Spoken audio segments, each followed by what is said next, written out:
Herbert Glassman, keep that energy going for your next comedian, Sean Guest. Spitting out his line. Give it up for Sean Guest. What's up, guys? How are everybody doing? Woo!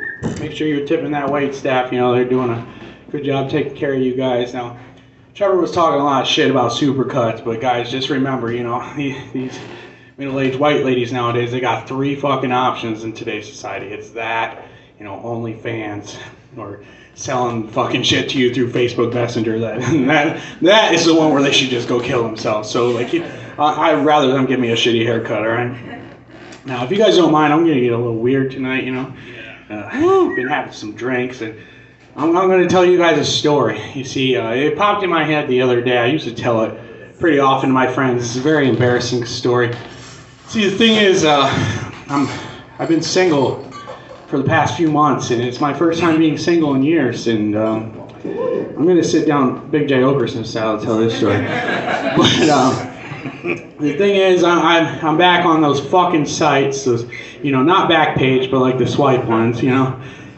And the thing is, it could be worse, okay? I used to hang out outside of methadone clinics and battered women's shelters and just shake fucking pill bottles. So at least I'm trying now, okay? You know, I'll give it a little bit of effort, all right? But I matched with a nice lady the other day, and we met up and we went on a few dates, and then it came time to do the duty. And we, you know, it was a lady, I promise. I know a lot of you guys look at my mustache and my mannerisms and you swear it was a dude. No, but it was a lady. I checked, okay? And after the thing got done, you know, I'm a very safe man. I use a condom, and she asked me, she's like, why the fuck is there so much cum in your condom? And I was like, look, like at this point in my life, I'm getting old and I don't have any kids yet. And I think this is God's way to try to like force me to have a kid.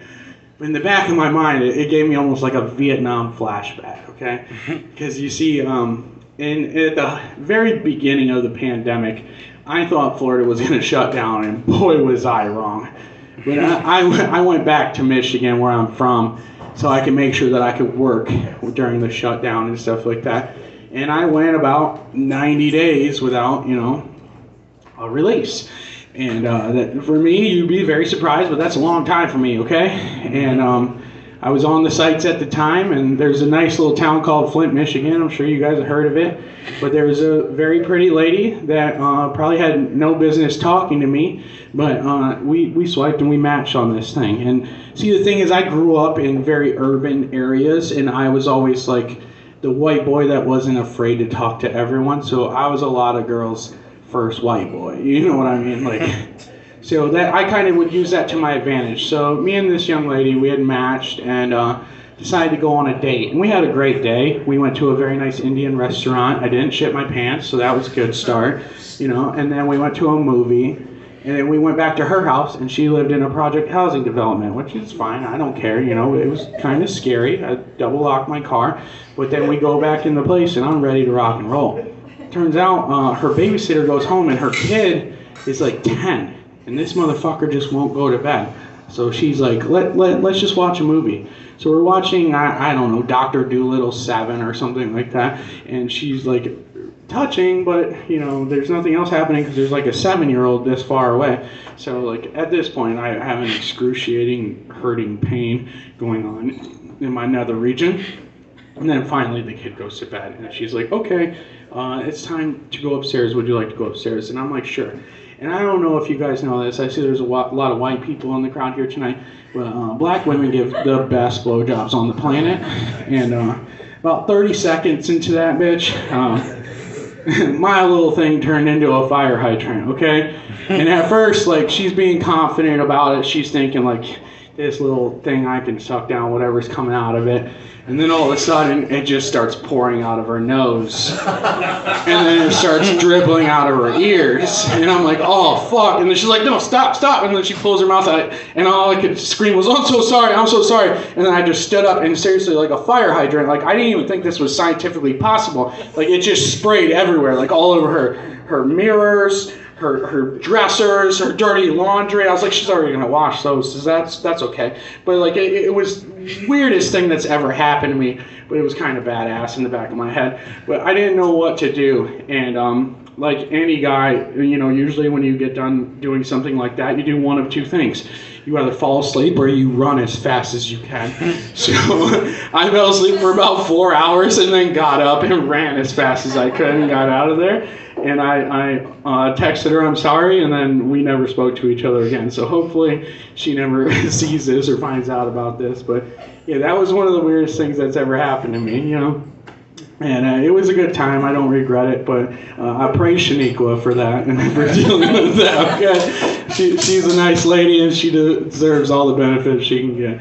All right, now I'm not gonna lie. I like to give tips and tricks sometimes to people like myself, and I see a couple fellas out here in the audience. You guys look like you might be able to use this one. You see, sometimes you know, you want to do some gay shit around your friends, all right, and you're not ready to come out of the closet or be judged or whatever. Next time you're at a social gathering, you want to do some gay shit, just bring some fucking drugs, all right? Seriously. Next time you do acid, or you can do ecstasy with all your boys, right? No one's going to bat an eye when you start handing out them back rubs. Do enough acid or mushrooms, guess what looks very similar? A dick and a popsicle, okay? You could take enough opiates of some sort, maybe Oxycontin, heroin, fentanyl's popular nowadays. You can nod out right into your buddy's lap. And if you develop a bad enough addiction to crack, taking it up the ass, that's just a cheap way to score some rock, guys. Feel free to use those tips and tricks if you need. I promise they do work. In fact, yesterday I took 3 Tylenol PM and all my boys let me blow them. So use that how you will, all right?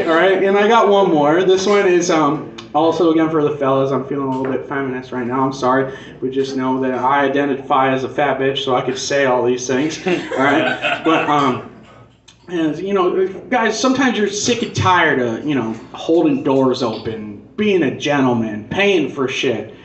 You want something in your life, you need something in your life, and you know what that is? It's 2 words. It's a fat bitch, okay? Straight up. They will do things for you that no one on this planet will do, all right? It's 3 a.m. You just got arrested. Who's going to come bail you out of jail with a fucking McDonald's Happy Meal and a pack of fucking smokes and a grade A BJ? A fat bitch. She's got your back, okay? She will have you through thick and thin, all right? You could be mean to her. You could say the nastiest things. She's still going to bring you that pack of smokes, dude. Straight up. Like, and the thing is, their head game is out of control, all right? It's out of fucking control. You don't believe me, but seriously, I know why, and it's out of a matter of necessity, all right? Because it's like, listen, lady, you either suck this dude's soul out through his pee hole, or it's back to that 90-count bag of pizza rolls, your fucking cats, in Lifetime movies. The choice is fucking yours, all right? So, like, at the end of the day, I fucking love fat bitches, and if you are one, you want to holler at me, come find me in the parking lot, all right? I still got some time, don't I? Yeah. Oh. Sorry. All right, my bad, guys. Have a good night. Tip your bartenders. And I'm sorry for being an asshole. It's so funny to run the light for 2 minutes just being like, anyways, fat bitches are great. Just going on about it. That's awesome. Your next comedian, make some noise for the very funny Josh Kennedy, y'all.